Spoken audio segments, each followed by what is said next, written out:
Alright, let's go over my prototype 2-in-1 wallet.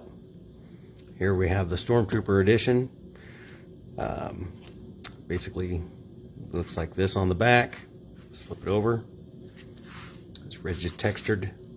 Has the block material inside of it. Don't know, might actually add some more leather elements to it. Haven't decided yet. Let's pop it open. Here we have 4 card slots. We have places to put your money or your crap. Flips open like that. You want to talk on your phone, like this, or you can leave it in there like that. Flip this around. Either way, if you don't want to carry this wallet, it slides out. Take your cards, slap them right here in the back, carry it around like this.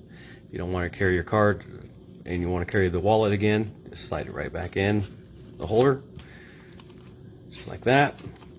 You want to watch a video, basically it'll prop itself up, watch your video. All in all, pretty simple little phone case. Thank you for watching.